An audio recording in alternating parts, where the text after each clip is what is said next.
Hi, and welcome to the Flex with Aaliyah.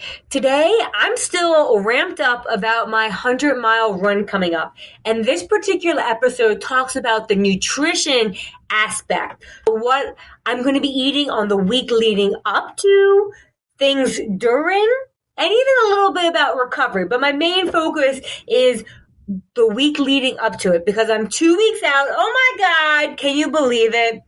I'm just itching. I'm ready for it to be here. I know next week's going to come sooner than I expect, but man, I wish it was here right now because I just want to go. I feel ready. I don't know if I'm ready, but I feel ready. At least my mind does. Ha! If you're someone who's interested about nutrition or even participating in ultra races, this is a great podcast to listen to because I'm going to dive into a little bit of the preparation, during, and recovery phase. As usual, I'm going to kick things off with a quote, and I like this one. There's a saying that ultra marathons are essentially an eating contest. And I 100% believe this because of all the people I've talked to, the most consistent thing is fueling, eating. Who can eat the most for the longest period of time? That's what's going to help your body continue to progress through the 100 miles. I actually was pretty surprised how many people I knew in the ultra running community.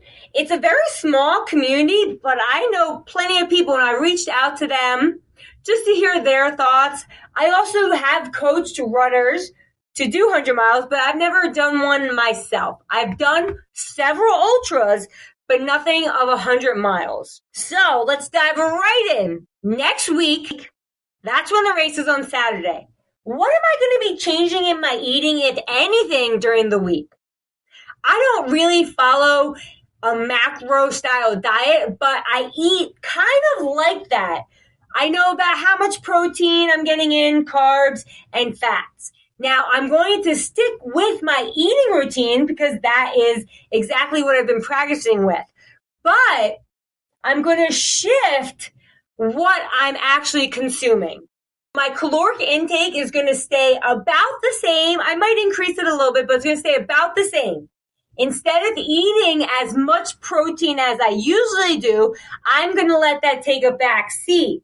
And my focus is really going to be on carbohydrates.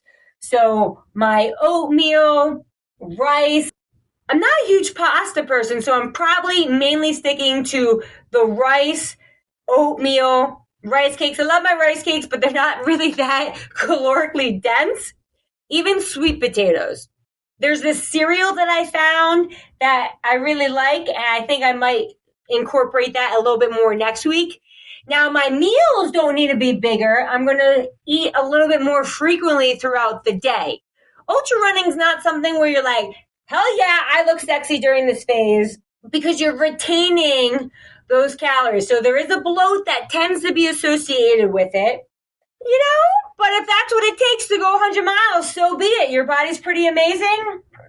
There's going to be a lot of swelling after the race for sure. Lots of body parts being tender and such.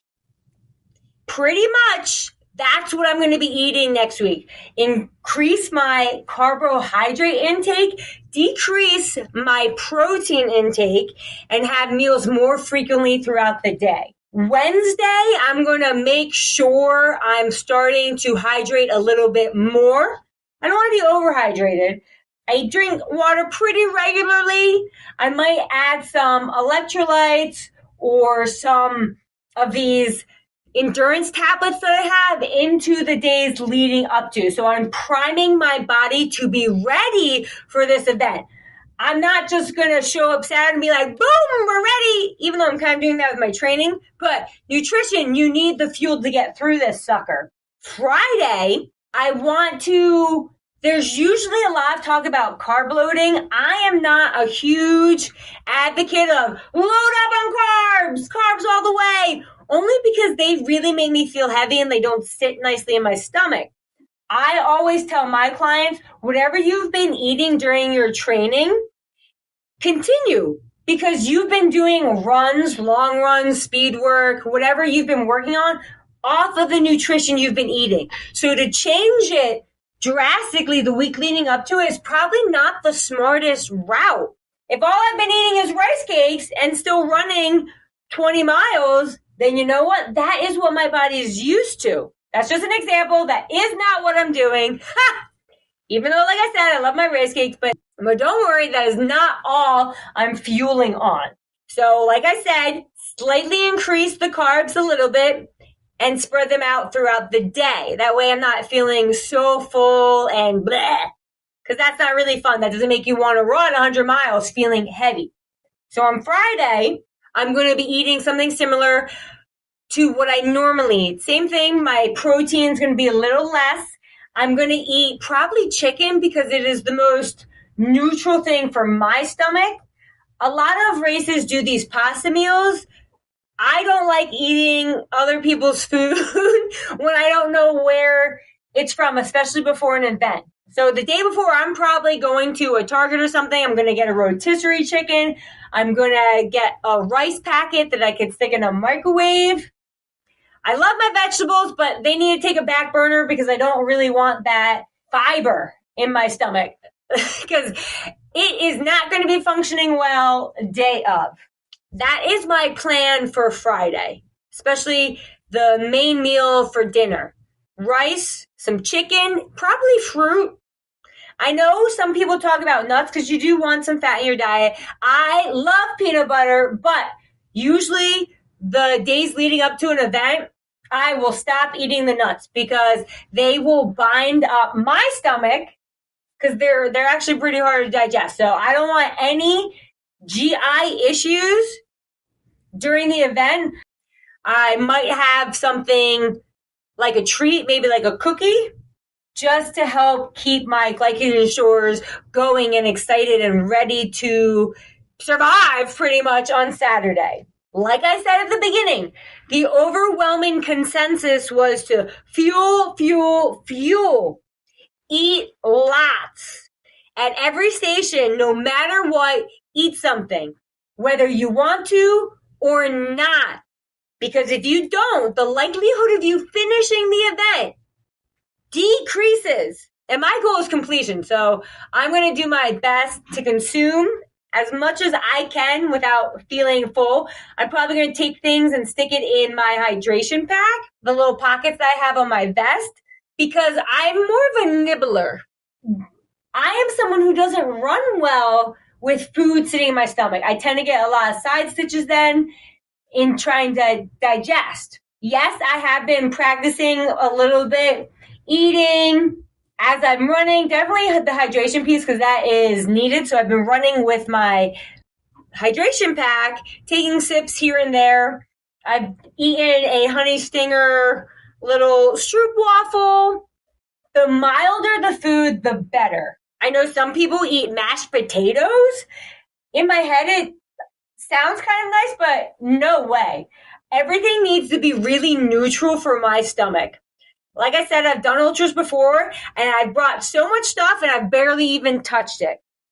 The fruit works, dried fruit works really well. Watermelon, because it has so much liquid in it, it helps hydrate, but it also has sugar, which dries out my mouth. So it's a double-edged sword with the food.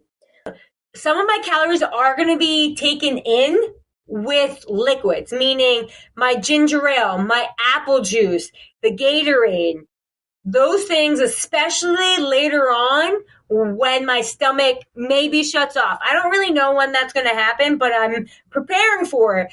The liquid carbs and calories will help then when you're not really interested in eating. You can sip on it and it's going to give you that fuel you need. So every aid station, nibble, nibble, nibble. Get something.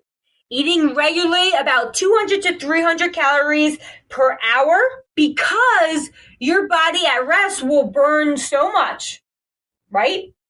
So I need to make sure that there's enough fuel to keep me going as if I did no activity, paired with doing a freaking 100 miles. So I need to constantly be fueling because that's going to be a shit ton of calories. I'm curious what that's going to be. I'll report back what my watch says. I'm debating if I'm going to use it, but I think that would be cool to see. It's not really cool. I'm just curious. And as you're doing this, the things that you're consuming, you're going to have to pick what appeals to you. It could be chips. It could be pizza. It could be a peanut butter and jelly. Everything kind of sounds good in your head when you're setting up. But then once you're going, there's a shift. When I used to compete in CrossFit, after events, I could not eat. If I ate, my stomach would cramp up and seize up and it would hurt. I'd actually be in pain because it wasn't digesting and it was awful. I would have to wait until the evening. And I don't want that to happen because I still have to keep going. This isn't a 6-hour 4 workout type of thing. It is a 100 miles from 4:30 a.m. Saturday to whenever the heck I finish on Sunday. So that's what we've talked about. What I'm going to eat during the week leading up to it. Friday, the day before the event. And what I'm doing during. Focus is on carbs, electrolytes, and fluid to get me from point A to point B. Then for the recovery phase of this race, who knows what I'm going to eat when I'm done, because I'm either going to not want to eat or I'm going to want to eat, but it's going to be like a chicken pecking because I can't eat a lot. I remember when I would do my bodybuilding competitions, my stomach would be so small that even if I wanted to eat a lot, I couldn't because I would fill up so easily. And I have a feeling this is kind of going to happen, especially on Sunday. But the refueling part is huge. Have something delicious and exciting afterwards, and then you might still not want to eat, so you got to eat something that's going to be good for you and your stomach just to get calories in. I'm probably going to pass out, and then I got to make sure I'm having almost like a normal meal. I want to try to go back. I don't just want to like binge eat and eat all crap because my body needs good nutrition to recover well. So almost like a balanced meal back to what I was eating with my protein, my carbs, and my fats, because I need actually all of those to help recover. It's going to be so important that week of recovery afterwards. I also feel like I might be eating pizza every day just because I need the carbs and I'm going to be so taxed mentally. Last year I had a race that zapped my brain so much that literally for a week, all I could eat was pizza. I didn't want anything else. It's not like I ate a whole pizza every day. I just had a couple slices every day because that is what my body wanted. And you know what? I recovered amazingly. It satisfied my brain, my stomach, everything. And that's so important to do. You have to listen to your body, especially during and after. Now, you don't want to listen to your body when you're like, don't eat, because you have to. That part you don't want to listen to. But you want to listen to it in terms of what it actually can take in and maybe try to continue to consume those types of foods. I did read something about like palate fatigue, that if you're eating the same thing throughout your entire ultra marathon, during it, your mouth is going to be like, nah, I don't want this, reject, because it wants something new. It wants to be stimulated.